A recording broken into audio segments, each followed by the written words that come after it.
ګرانو لیدونکو السلام علیکم ورحمت الله وبرکاته. په تیر درس کې مونږه په ایز اف اکسس باندې اوس خبرې کړې وې. نن بیا په سیټینګ کې په ایز اف اکسس کمانډ کې په کیبورډ او ماوس باندې خبرې کوو.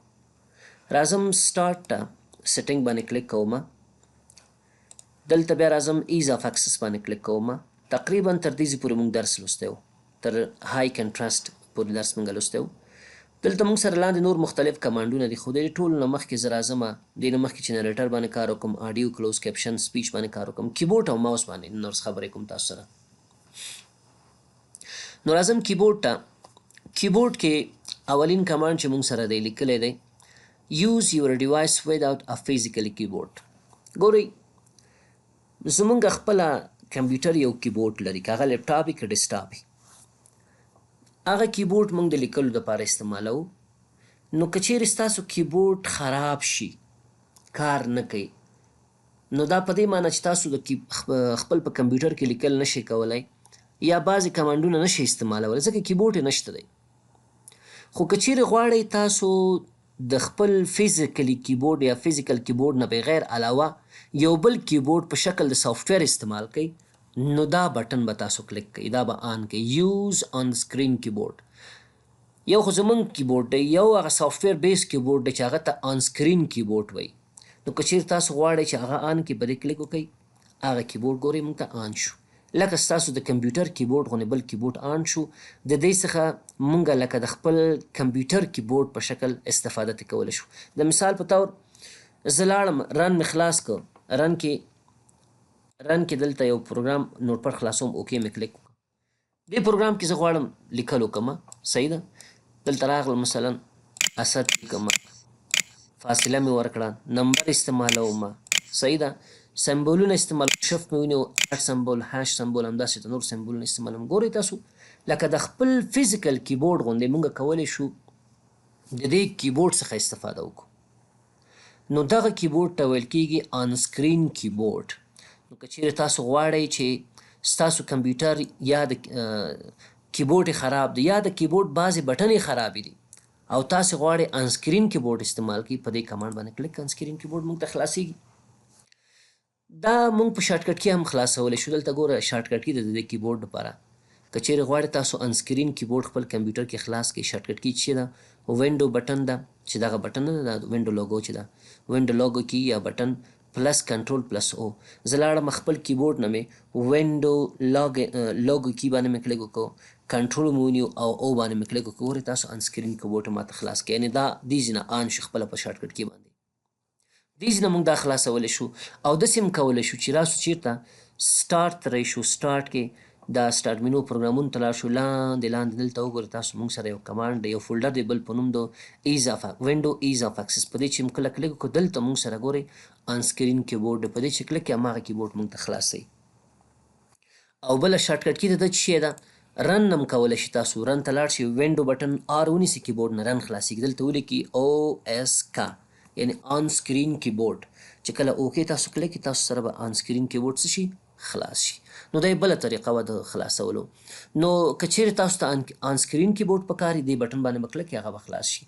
او دا کم وخت موږ استعمالوو کله چې زموږ کمپیوټر کې کیبورډ خراب وي، کیبورډ کار نه کوي او یا هم د کیبورډ بعضې بټنې کار نه کوي، نو موږ د آن سکرین کیبورډ څخه استفاده کوو. بل ښه والی د آن سکرین کیبورډ شی دی. زه راځم آن سکرین کیبورډ مې خلاص کړ. ګورئ که چیرې تاسو فارسي ژبې ټایپنګ سره یا هم د پښتو ژبې ټایپنګ سره بلد ناست مشکل لري او غواړئ چې دا ټایپنګ تاسو زده کړئ، بعضې کیبورډونه که تاسو لیدلي دغه د کمپیوټر کیبورډ په هغه باندې دا د فارسي یا پښتو الفبا حروف دا وي هغه یا بلټن راځي ان د کمپنۍ خوا ته لیکل کېږي او یا هم بازار کې تاسو هغه ورقه د دغه کیبورډ په اندازه باندې یو سټیکر غوندې خرڅېږي، هغه کې دا بټنې هر یو داسې رینیم شوي په پښتو فارسي کیبورډ باندې، صحیح ده. مثلا دا چې دی په پښتو کیبورډ کې سین دی او دا چې دی شین دی، هغه بټنې تاسو اخلئ پلستر غوندې، هغه تاسو په دې بټن کړئ تر څو تاسو فارسي یا پښتو ټایپنګ زده کړئ. د دې کیبورډ بل ښه والی دا دی که چیرې تاسو غواړئ چې ټایپنګ زده کړئ، مثلا دا پروګرام ما خلاص کړی نوټ پډ پروګرام، دا زه لاندې راوړم او غواړم چې زه په دې کې ټایپنګ وکړم، پښتو یا فارسي لیکل وکړم. نو اوس خو ماته نه معلومیږي چې دا اس چیرته دی، ای چیرته ده، بي چیرته ده. او زما د کمپیوټر په کیبورډ کې هم دا شی مثال په طور نشته دی. نو څه وکړئ تاسو اول خپل د کمپیوټر ژبه بدل کړئ. کله چې ژبه تاسو بدله کړه مثلا پښتو مو واخیستله دلته کلیک کړئ اتومیټیکلی دا بټن پښتو ته بدلیږي او تاسو ته ښیي چې جوم چیرته دی، مثلا سین چیرته دی، شین چیرته دی، صحیح ده، ړی چیرته ده، ګی چې د ټول شیان تاسو ته ښیي. اوس تاسو ته مثلا ړی په کار ده په کلیک هغه د ړی راغله، صحیح ده، ښې په کار ده یا سیر ته په کار ده په دې شفټ ونیسئ. شفټ چې کله ونیسئ تاسو هغه لاندې بټن مثلا حروف درته ښیي. ګوره که شفټ خوشي کوم دلته هې راځي، دلته ښې راځي او لیکلي دي دلته چې دی سیم شته ده. نو کله چې تاسو شفټ ونیسئ هغه سی فعاله کېږي او که شفټ خوشي کړئ هغه غیر فعاله کېږي، بیا هغه کار نه کوي. نو په ډېر اسانۍ سره او په ښه شکل تاسو کولی شئ بغیر د استاز نه پښتو یا فارسي ټایپنګ زده کړئ، یاد یې کړئ. نو دا د انسکرین کیبورډ فایده یا ښه والی دی. دا مې بېرته ختم کو، ډون سیپ مې کلک کړ، دا انسکرین کیبورډ مې بند کړ. دا به یوه خبره. بل مونږ سره لیکلی دی یوز سټیکي کی. سټیکي کی که چیرې تاسو غواړئ چې سټیکي کی فعاله کړئ، د سټیکي کی فایده څه شی ده، ولې مونږه سټیکي کی استعمالو. ګورئ کله چې زه وغواړم د خپل کیبورډ نه رن خلاص کړم، ما تاسو ته ویلي که نه زه اوس بیا ځم انسکرین کیبورډ خلاصوم. کله چې زه وغواړم چې د خپل کیبورډ دا ژبه بېرته انګلیش ته اړوم رن خلاص کړم، رن څه شی دی دغه دا کمانډ ته دې ته رن وایي. که دا زه خلاصوم څه کوم، وین کی بټنه نیسم او آر باندې کلیک کوم، چې په دې کلیک ما ته څه کېږي رن خلاص شو. تاسو ګورئ چې خلاص شو ما ته رن خلاص شو. وین کی بټنه یا وینډو لاګین لوګو کی بټنه او آر چې کلیک کوم رن خلاصېږي. خو بعضې کسان داسې چې د هغې خدا نخسته دا ټولې ګوتې نه وي مثلا چې دوه بټنې همزمان ونیسي یا یوه ګوته مثلا دغه دوه ګوتو باندې چې وین کې آر نیول کېږي دا یوه جوبلی یا نه وي، نو هغه کس نشي کولی چې همزمان دوه بټنو باندې کلیک وکړي تر څو هغه کمانډ خلاص کړي. که چیرې تاسو دغه سټیکي کی فعاله کړئ دا هم آن کړ، نو بیا ضرورت نشته چې تاسو د یو پروګرام د خلاصولو دپاره کله چې تاسو د کیبورډ د شارټکټ کی نه استفاده کوئ دوه درې شارټکټ کی یو ځای استعمال کړئ. مثلا مخکې که ستاسو په یادو موږ رن چې خلاصوله وینډو لوګو کی م کلیک کوله، آر م کلیک کوله، اوس هغه ته ضرورت نشته. زه کولی شم چې ون کی اټ ا ټایم پرس کم کیبورډ نه تر څو یو شی خلاص کم. مخکې مې په وین کی آر باندې خلاصوله یو ځای به مې نیوله، اوس زه څه کوم وینډو بټن یو دفعه کلیک کوم او آر بیا کلیک کوم، وګورئ رن ماته خلاص شو.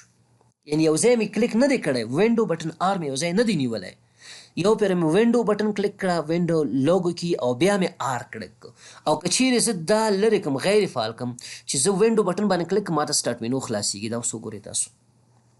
نو دا ډېر یو مهم کمانډ دی. هغه دوستان هغه ورونه چې معذوره یا لاس مثلا څو ګوتې کار نه کوي یا خدا نخواسته ژوبلې شوي یو ځای نشي کولی چې هغه ګوتو نه استفاده وکړي که نه، نو یا زخمي دي یا ژوبلې دي یا کوم بل مشکل لري، نو کولی شي چې دا کمانډ فعال کړي او هغې د هغه شارټکټ کی نه چې درې څلور بټنې پکې دي یو یو باندې کلیک کړي هغه شارټکټ کی څخه استفاده وکړي لکه چې یو ځای نیولي اوس یا بټنې. نو دې کمانډ د فالولو دپاره دغه ده سټیکي کی کې فالو کولو دپاره شارټکټ کی موږ سره چې ده پریس د شفټ کی 5 ټایم ټو ټرن سټیکي کی آن اور آف. که چیرې زه دا وغواړم دغه سټیکي کی آف آن کړمه صحیح شوه، 15 دفعې شفټ بټن څه کوم پریس کوم، یو دوه درې څلور 15، ګورئ دا آن کېږي صحیح شو. یس باندې مې کلیک وکړو دا آن شو. که چیرې ته غواړې چې دا شارټکټ کی کار ونه کړي بیا دې نه کلیک لرې کړه. اوس مې کلیک لرې کړه که نه، زه څه کوم یو دوه درې څلور 15 مې کلیک کړه، هېڅ څه رانغی هغه آپشن. نو دا شارټکټ کی باید که کلیک وسي ښه دی، ځکه چې آینده کې کیدای شي تاسو ته ضرورت شي بغیر د نه چې دلته سیټنګ ته راشي هغه ځینې هم کولی شي په شارټکټ کی باندې دا تاسو سټیکي کی څه کوي فعاله کوي. نو د سټیکي کی فایده څه وه چې مونږ کولی شو یو شارټکټ کی چې مثلا څو بټنې پکې دي همزمان هغه پریس نه کړو، هر یو بټن جدا جدا پریس کوو، هغه کمانډ مونږ ته خلاص کړي. دا موږ سره سټیکي کی. دغه نه لاندې بلې لیکلی دی یوز ټاګل کی. Play a sound whenever you press caps lock, num lock or scroll lock. که چیرې تاسو دا آن کړئ کله چې زه د کیبورډ نه کاپس لاک بټن کلیک کوم، نم لاک بټن کلیک کوم یا سکرول لاک کلیک کوم نو یو رقم آواز کوي. ګوره پلی ا ساوند، نم لاک و کاپس لاک و سکرول لاک کم بټن دي. دلته ما سره یو کیبورډ تصویر دی دا زه خلاصوم. دا وګورئ دا ما سره نم لاک دی، ګورئ دا بټنه ستاسو کیبورډ کې شته. دا ما سره سکرول لاک دی، صحیح ده. او دا ما سره کپس لاک دی چې په دې باندې کپس لاک آن کیږي آف کیږي، په دې باندې سکرول لاک آن کیږي آف کیږي، په دې باندې دا نم لاک دغه بټن آن کیږي آف کیږي. نو کله چې زه دغه درې بټنې کلیک کوم یو رقم आवाज به کوي زما کیبورډ کمپیوټر. ګورئ زه رن ته لاړم، وبخښئ، رن ته او اس کې مې کلیک کړ، آن سکرین کیبورډ مې خلاص کړ، کپس لاک مې کلیک کړ. ګورئ د کیبورډ نه چې کله زه کپس لاک کلیک کوم یو आवाज کوي، دی ځینې نه کوي. ګوره کیبورډ نه کپس لاک مې کلیک کړ، آن مې کو، یو आवाज کو. که چیرې نم لاک یا د نورو بټن همداسې یا سکرول لاک آن کوم نو یو आवाज کوي. دا ولې؟ ځکه چې دغه بټن موږ آن کړې ده. که چیرې دا زه آف کړمه، اوس تاسو وګورئ زه کپس لاک آن کوم، आवाज کوي؟ نه आवाज نه کوي. بیا چې کله کوم ګورئ आवाज نه کوي، یعنې که آن آف کوم आवाज نه کوي. هغه علت دا دی چې دا آف دی. نو دا که آن اوسي ډېر ښه دی. دا هغه کسانو دپاره دی که نه چې کوم کسان سترګې ډېرې ضعیفې دي، کیبورډ کې کار کوي او هغه همیشه د کپس لاک څخه استفاده کوي. نو په ځای د دې چې دی پوه شي چې زما ګوته کپس لاک باندې ده که نه ده، صحیح لګېدلې ده که نه ده لګېدلې، چې کله په کپس لاک د ده ګوته ولګېږي دته یو आवाज کوي، نو دی پوهېږي چې هو کپس لاک زما آن شو یا آف شو. په ځای د دې چې مثلا هغه بټن ته وګوري، کیدای شي مثلا سترګې ضعیف او صحیح هغه بټن ته کتلی ونه شي. نو دا دې دپاره موږ استعمالوو. نو بیرته مې دا څه که آف مې کړه. بلې لیکلی یوز فلټر کی، دا هم ډېر یو مهم کمانډ دی. فلټر کی دې دپاره استعمالیږي. ګورئ اوس آف دی دا. زه چې کله په یو پروګرام کې لیکل کوم، مثال په طور ما ورډ پروګرام خلاص کړ، راغلم رن ته، وین ورډ مې ولیکه، ورډ پروګرام ماته خلاص شو. صحیح ده، دا ورډ پروګرام دی. دلته مې بلینک ډاکومنټ واغستو او دغه لیکل مې چې دی سایز مې ورته لږ ذره غټ کړ، صحیح شوه. زه ګورې کله لیکل کوم، مثلا زه لیکم چې اسد یا لیکم چې کمپیوټر، نو زه چې کله دا سی کلیک کوم دې نه مخکې چې بل حرف ولیکم، د مثال په طور زما دا ګوته سی باندې پاتې کېږي، یا کم کسان چې نوي کمپیوټر سره آشنا کېږي، بلدیت نه لري، نو هغې غریبان ډېر ټایپنګ کې تیز نه وي، نو یو بټن چې لیکي، یو بټن کې حد اقل د یو ثانیې 3 یا 4 دقیقې هغه تېرېږي، شلمه برخه یا 10مه برخه د یو ثانیې پکې تېرېږي په د یو حرف لیکلو کې. نو کله چې هغه غریب یو حرف لیکي 2-3 حرفه لیکل کېږي ترېنه. ګورئ پام هم دی. نو کم کسان خو چې بلد یا خو صحیح ده، دا د مثلا زه زر لیکم، خو بعضې کسان چې دی چې لیکل کوي هغه داسې زر هغه کېږي ترېنه. مثلا سی باندې کلیک کوي، په ځای د دې چې او ته لاړ شي سی ته 2-3 پیره لیکل کېږي. علت یې څه شی دی؟ علت یې دا دی چې دا سړی خو یو ضعیفه دی ټایپنګ کې. بله خبره دا ده چې دلته تاسو دا آپشن آف کړی دی. دا وګورئ یوز فلټر کی، که چیرې تاسو دا آپشن آن کوي، دا څه کوي؟ اګنور بریف اور ریپیټډ کی سټروک and change keyboard repeat rate.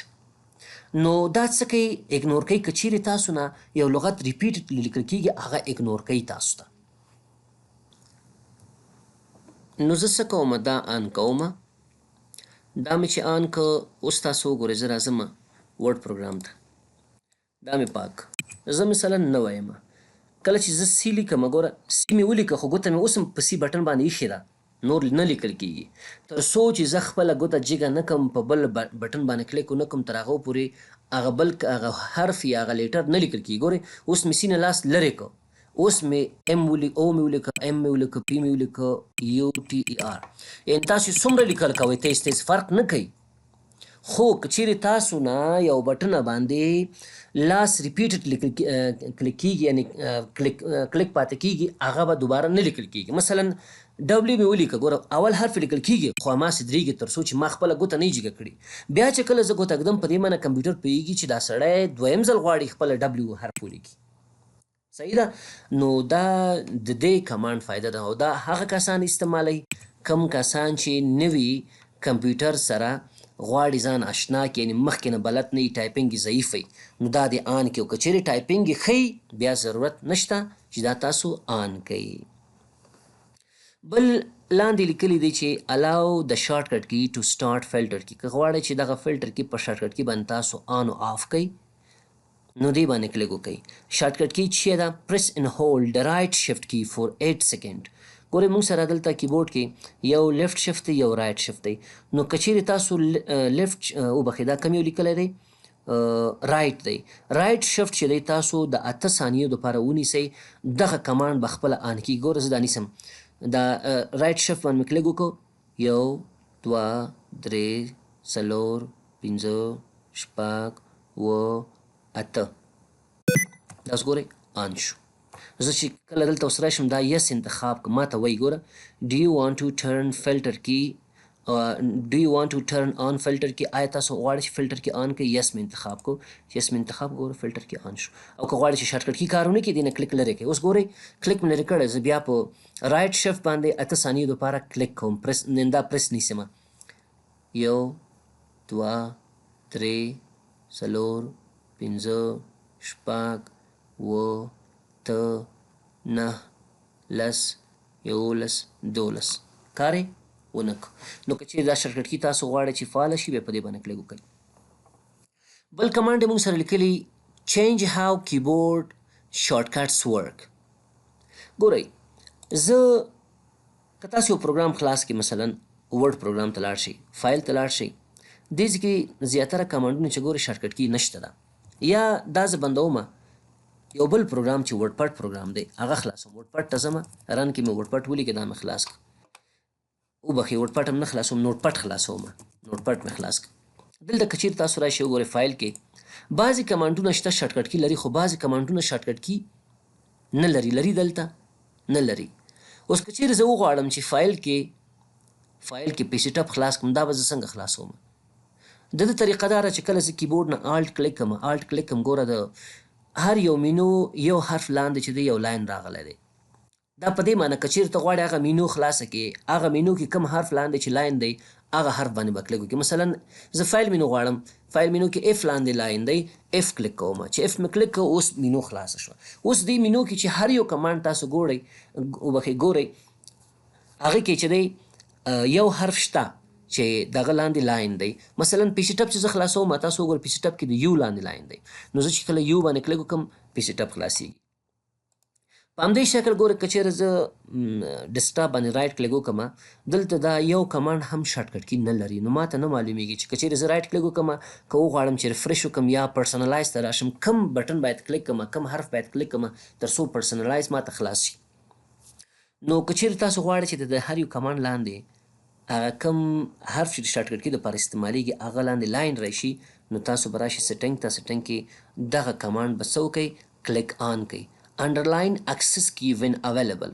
که چیرې یو کمانډ دپاره access key یا شارټکټ کي اویلیبل وي نو تاسو هغه ماته انډرلاین کئ نو په دې مې کلیک وکړو چې په دې مې کلیک وکړو زه بیرته راځم دا سیټنګ مینیمایز کوم رایټ کلیک کوم رایټ کلیک مې چې وکړو تاسو وګورئ هر یو کمانډ دپاره یو حرف شته چې د هغه لاندې لاین شته دا په دې معنی که چیرې تاسو هغه کمانډ غواړئ اکسس کئ هغه لیټر چې دغه لاندې لاین یې هغه باندې کلیک وکړئ. د مثال په تور زه غواړم پرسنلایز ته راشم کلیک موز مې دلته دی مورس کارسر مې وبخښئ پوینټر مې دلته دی موس پوینټر خو که چیرې غواړم پرسنلایز خلاص کړم آر باندې کلیک کوم پرسنلایز ماته څه کېږي خپله خلاصیږي. نو دا کمانډ دې دپاره استعمالیږي که چیرې تاسو غواړئ چې مثلا دغه اکسس کي فعاله کړئ نو دې باندې کلیک وکړئ دا ښه دی چې کلیک وسي ډېر مهم کمانډ دی دا. بل لیکلي پرنټ سکرین شارټکټ کی پرنټ سکرین شارټکټ ګورئ که چیرې زه وغواړم د خپل کیبورډ نه د کمپیوټر عکس واخلم څه شی چې په صفحه کې پراته دي دغه عکس واخلم کیبورډ کې موږ سره یو بټن د په نوم د پرنټ سکرین دا وګورئ پرنټ سکرین دا بټن نه ده دا چې کله تاسو کلیک وکئ ستاسو د سکرین عکس اخلي کمپیوټر ستاسو د سکرین عکس اخلي. اوس مثلا زه دې ځای کې یم که نه موز مې دقلته د لس د صفر په منځ کې درولی دی زه غواړم د دې سکرین عکس واخلم کیبورډ نه ځم هماغه پرنټ سکرین بټن چې مخکې ما تاسو ته وښودل هغه باندې کلیک کوم چې په هغه باندې زه کلیک وکړم د دې سکرین عکس اخلي. اوس وګورئ په دې خاطر چې تاسو متیقن شئ چې واقعا عکس اخیستی که نه زه رن ته ځم پینټ پروګرام خلاصوم پینټ پروګرام مې خلاص کړ او دلته پیسټ باندې کلیک کوم تاسو اوس وګورئ هغه عکس اخیستی که نه دی اخیستی عکس اخیستی دی صحیح شوه د سکرین عکس اخلي د کوم ځای عکس اخلي د سکرین. نو په دې شکل باندې تاسو د کیبورډ نه چې دی کولی شئ څه وکئ د صفحې عکس واخلئ خو علاوه د دې نه که چیرې تاسو غواړئ د یو ځي دا خو ټول صفحې عکس یې واخیسته که چیرې تاسو غواړئ چې د یو ځي داسې لنډ غوندې وړکی غوندې عکس واخلئ یعنې کسټمایز عکس واخلئ دې دپاره بیا موږ سره یو بل کمانډ دی په کمپیوټر کې په سټارټ مینو کې په نوم د سناپینګ ټول ګورئ دلته سرچ ته راشئ دلته ولیکئ سناپینګ ټول سناپینګ ټول هم چې ولیکو دا د سناپینګ ټول موږ سره راغی او که غواړئ چې سټارټ مینو طریق نه پیدا کړئ راځئ سټارټ ته چې راغی لاندې راشئ دلته دې ځای کې موږ سره وګورئ په وینډوز اکسسریز کې فکر کوم دی په وینډوز اکسسریز کې په نوم د سناپینګ ټول یو کمانډ دی په دې چې کلیک وکړئ د کوم ځای عکس اخلئ تاسو نیو باندې کلیک وکړئ زه غواړم چې مثلا صرف د دغه آیکنونو عکس واخلم دغه ډیسکټاپ کې چې کوم آیکنونه ما سره پراته دي او بس نور د شي عکس نه اخلم هماغه عکس ما سره دلته کاپي کو دلته وګورئ ټول صفحې عکس هم کولی شي یو مووي د دغه عکس اخلئ تاسو هغه نه وروسته لاندې راځئ فایل ته راځئ دا سیف کې کوم ځای کې سیف کوئ ډیسکټاپ کې سیف کوم د چیش په نوم باندې او ټایم د ډیسکټاپ آیکنز په نوم باندې دا زه غواړم سیف کوم کم فارمټ کې سیف کوئ جی پی جي کې جی آی اف کې جی پی جي صحیح ده ورته سیف مې کلیک کړو کلوز مې کړو تاسو وګورئ دلته دغه عکس یې ماته واغست اوس که چیرې دلته موږ سره دغه کمانډ چې دی که چیرې ته وایې چې که چیرې ګوره لیکلی دي یوز د پرنټ سکرین بټن ټو اوپن سناپینګ ټول که چیرې دا ما آن کړی ګوره اوس آف دی زه که چیرې دا آف اوسي زه پرنټ سکرین بټن باندې کلیک کوم پرنټ سکرین بټن ما ته عکس اخلي د دې صفحې عکس اخلي کله چې لاړ شم پینټ پروګرام خلاص کړم پیسټ کړم ماته به عکس اخیستی خو که چیرې تاسو په دې باندې کلیک کړئ دا مو کلیک کړی یعنې نو اوس دنه وروسته کله چې زه د پرنټ سکرین کمان باندې کلیک کوم ماته سکرین سناپینګ ټول خلاصوي چې دا یو بل سافټویر دی یو پروګرام چې دغه په واسطه باندې موږ د سکرین عکس اخیستی شو ګورئ اوس چې زه کله پرنټ سکرین کلیک کوم دا ګورئ سناپینګ ټول سافټویر ماته خلاص کړ د کوم ځای عکس اخلي زه ورته وایم چې د دغه ځای یو عکس ماته واخله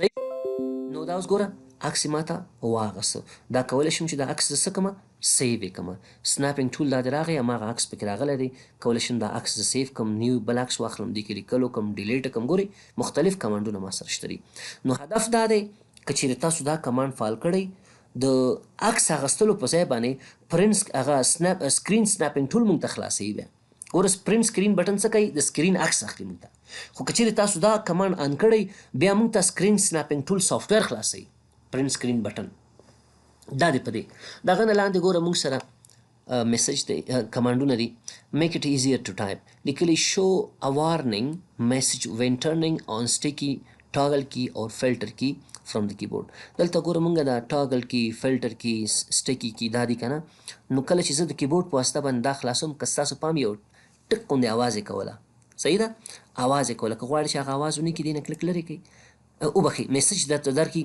دلته دا میسج یې مخکې راکوله که نه که وایي چې هغه میسج ماته رانه کړي دې نه کلک لرې کوي مثلا زه غواړم چې څه وکړمه دا هغه آن کوم څه ورته وایي دغه سټیکي کې آن کوم صحیح ده دغه کې آن کوم فلټر کې آن کوم فلټر کې دپاره شارټکټ کې چې ده چې رایټ شفت به د 8 ثانیو دپاره زه نیسم ګورئ د رایټ شفت مې ونیو د 8 ثانیو دپاره کلیک مې وکړو 1 2 3 4 5 6 8 ګوره اواز یې وکړو میسج یې راکړه که نه میسج یې رانه کړه ځکه چې اواز یې وکړه چې دلته ما ورته ویلي چې میک ا ساوند when turning on sticky key आवाज وکړه خو میسج مه راکوه دا ځل زه ورته وایم چې نه میسج راکړه آواز مه کوه اوس ګورئ دا سټیکي کې مې بند کړه بیا غواړم چې دا زه د کیبورډ د طریق نه آن کړم بیا مې رایټ شفت باندې 8 ثانیو دپاره زه کلیک کوم کلیک مې وکړو 1 2 3 4 5 6 7 ګورئ اوس یې آواز ونه کړه میسج راته راکړه نو دا دې دپاره را استعمالیږي که چیرې تاسو دواړو باندې کلیک کړی میسج راکوي یم آواز کوي او که چیرې م یو باندې کلیک کړی یم هغه میسج هم انتخاب کړی میسج درکوي په هر صورت دا ډېر مهم اپشن وي تاسو وکتو چې څومره مهمې وي او څومره د استعمال ځای لري دا دغه نه لاندې بل موږ سره دې کې نور شیان نشته دي دلته چې کوم کمانډونه دا په دې معنا نه دي چې دا به ټول تاسو یادوئ او یا ټول تاسو یاد کوئ نو چې کوم مهم دي تاسو ته هماغه یاد کړئ چې کوم مهم نه دي تېر شئ ترې نه بل ماوس دی موږ سره کیبورډ خو مو ویل ماوس ګورئ اولین کمانډ چې دی موږ ماته لیکلي دي کنټرول یور ماوس وت کیپیډ ګورئ دلته ما سره کیبورډ دی صحیح ده دا کیبورډ هغه سټنډرډ شکل د کیبورډ دا دی بعضې وخت کېږي داسې ما ماوس یې خوځوم دا نه اوسي ما سره ماوس نو کله چې ماوس ما سره نه وي آیا کوم دویم آپشن شته چې زه د هغه طریق نه وشم کولی په کیبورډ کې د هغه طریق نه د ماوس په شکل باندې استفاده وکړم د مثال په توګه ګورئ زه ماوس ښي طرف ته چپ طرف ته بره لاندې استعمال خوځوم نو که ماوس ما سره نه وي که ماوس تا سره نه وي دلته وګورئ دا ستاسو کیبورډ کې دغه بټن چې ګورئ دا نم لاک کی چې دی دې کې دا دغه اتمه بټن چې دی دا په حیث د اپ ایرو کی دغه اپ ایرو کی شکل چې سمبول چې پرې دا په شکل د هغه کار کوي چې کله ماوس بره وړم نو کله چې تاسو په دې کلیک وکړئ ماوس به ښي طرف ته راځي، کله چې تاسو په دې کلیک وکړئ ماوس به ښي طرف چپ طرف ته راځي، او کله چې په دې کلیک وکړئ ماوس به ډاون اپ رایټ لیفټ خواته ځي. دا بټن مونږ کولی شو د ماوس په شکل استعمال کو او ورسره کنټرول چې ونیسو زمونږ ماوس به تیزیږي صحیح ده او که شفټ ونیسو ماوس به سلو کیږي. خو دا د کوم ځای نه مونږ فعاله کړو ګورئ دا د کوم ځای نه فعاله کیږي. زه خو اول څه کوم خپل کمپیوټر ته ایکسټرنل کیبورډ وصل کوم. زما کیبورډ کې دا بټن نشته نو زه څه کوم یو بل کیبورډ ته وصل کوم چې هغه ته ایکسټرنل نو راغلم دا د کیبورډ مې وصل کو دا د سی پی یو کیبورډ وصل شو. اوس وګورئ که چیرې زه دا آن کم ګورئ turn on mouse key to use numeric keypad to move the mouse pointer. دا mouse pointer دی خو دا مې آن کړی. اوس که چیرې زه دا وغواړم چې دا ماوس د کیبورډ په واسطه باندې استعمال کړم څه کوم خپل کیبورډ چې ما سره دی دغه کیبورډ د دغه بټنو څخه استفاده کوم.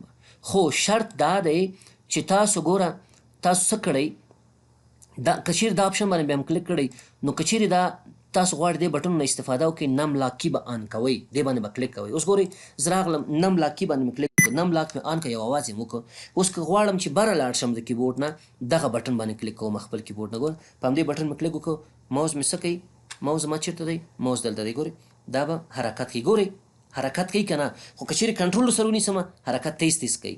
که غواړم چې لاندې راشم بیا دا بټن استعمالوم دا اوس وګورئ لاندې دا بټن باندې مې کلیک وکړ ګورئ ماوس زما دلته دی لاندې راځي که کنټرول لري کوم بیا سلو کیږي او که شفټ ونیسئ بیا بیخي سلو حرکت کوي ورسره. نو که غواړم ښي طرف ته لاړ شم نو دغه شپږ باندې کلیک کوم که غواړم چپ طرف ته لاړ شم څلور باندې کلیک کوم کیبورډ نه د نم لاک کی بټنو څخه او که غواړم چې بره لاړ شم نو بیا په دې باندې کلیک کوم او که چیرې غواړم لاندې راشم دوه باندې کلیک کوم. نو دا چې شو دا د دې کمانډ خواله او هغه د چا خبره مهم بودن بود نو چې کله دا تاسو ان کړئ نو دا تاسو کولی شئ خپل کیبورډ څخه ماوس استعمال کړئ البته د نام لاک بټنو په واسطه باندې. بل دلته لیکلی دي only use mouse key when num lock is on. دا داسې معنا ورکوي که چیرې تاسو غواړئ د دغه بټنو څخه د ماوس په شکل استفاده وکړئ تاسو باید دغه نم لاک بټن باندې دا آن کړئ. دا نم لاک بټن که چیرې کلیک شوی اوسي دا کار ورکوي که چیرې کلیک شوی نه اوسي کار نه ورکوي. د مثال په تور ګورئ اوس زما کیبورډ کار کوي که نه ځکه کار کوي چې نم لاک آن کړی دی نم لاک آف کړم ګورئ زه هماغه بټن بیا وهم کار نه کوي دا ګورئ کار نه کوي او که چیرې دا د آف کړی وي نو بیا کار کوي ګورئ اوس کار کوي ځکه چې ما ورته وویلې که چیرې نم لاک بټن زما په کیبورډ کې آن اوسي او که آف اوسي فرق نه کوي یو سړی د وشي کولی چې دغه د کیبورډ کې چې کوم د ماوس دپاره بټن دغه نه استفاده وکړي. بل لیکلی دي چې شو د ماوس کی آیکن ان ټاسک بار دلته اوس وګورئ ټاسک بار کې ما سره د ماوس کی آیکن دا ښیي دا ګورئ ماوس کی آیکن دی نه غواړئ دا لرې کړه راځه اوس وګورئ دلته ماوس کی آیکن څه شو ختم شو زه ته چې نه دا دی. بل لیکلي hold a control key to speed up and shift key to slow down. که چیرې زه د ماوس سره د کیبورډ نه ماوس استعمالوم که چیرې زه کنټرول ونیسم تیز تیز حرکت کوي ګور دا زما ماوس دی صحیح ده که چیرې کنټرول سره ونیسم تیز تیز حرکت کوي او که چیرې شفټ ونیسم سلو حرکت کوي. کوی چې دا آپشن دی غیر فعال شي دی نه کلیک لرې کوه. اوس ګورئ زه ماوس چې استعمالوم کار کوي خو کنټرول که ونیسم سلو ځي تیز نه ځي ځکه دا آپشن مې غیر فعال کړی دی. بل دا د ماوس پوینټر سپیډ دی چې پوینټر دی تیز تیز لاړ شي که سلو د لاړ شي. اوس وګورئ اوس پوینټر تیز تیز حرکت کوي وینئ خو که چیرې دا زه سلو کړم ورته بیخي سلو مې که دلته نو اوس به سلو بیخي سلو حرکت کوي دا اوس وګورئ تاسو حرکت کوي سلو دی. اکسلریشن یې دې نه زیاتولی کمولی شي تاسو زه ورته یم چې دا دواړه د څه شي دونه دی دونه دغه مابین میډیم لیول ورته انتخابوم. نو دا دوستانو زموږ د نن ورځ درس البته په ایز اف اکسس کې کیبورډ او ماوس په ایز اف اکسس کې نور آپشن هم ډېر مهم دي خو دا آپشن ډېر زیات مهم وي که ستاسو په یاد یا پام کړی ورته. نو دوستانو که چیرې تاسو غواړئ زما نور درسونو ته لاسرسی پیدا کړئ یوټیوب ته لاړ شئ یوټیوب کې ولیکئ محمد اسلام صیفزاده زما چینل خلاصیږي هغه کې مختلف پروګرامونه دي کولی شئ تاسو هغه پروګرامونو څخه استفاده وکړئ. آفس پروګرامونه شته پکې انټرنیټ زده کړه شته کویک بوکس اکاونټینګ سافټویر زده کړه شته پکې او یو بله خبرداره چې کوشش وکړئ که چیرې غواړئ چې په آینده کې زما د درسونو څخه چې زه یوټیوب چینل ته اپلوډ کوم خبر شي یا تاسو ته نوټیفیکیشن راشي، نو ځان به څه وکړئ، زما چینل ته به سبسکرایب کړئ او هغه نوټیفیکیشن یا هغه بیل یا د زنګ بټن چې د هغه باندې کلیک وکړئ تر څو چې هر یو ویډیو زه په یوټیوب کې اچوم تاسو ته یو میسج راشي. او که چیرې هم کوم سوال درلودله او یا زما د یوټیوب چینل تاسو پیدا کولی نه شوه، دا زما د واتساپ نمبر دی کې ماته میسج پرېږدئ، زه به تاسو سره هغه ویډیوګانې شریک کړم یا به لینک شریک کړم او یا هم د یوټیوب چینل به تاسو سره شریک کړم.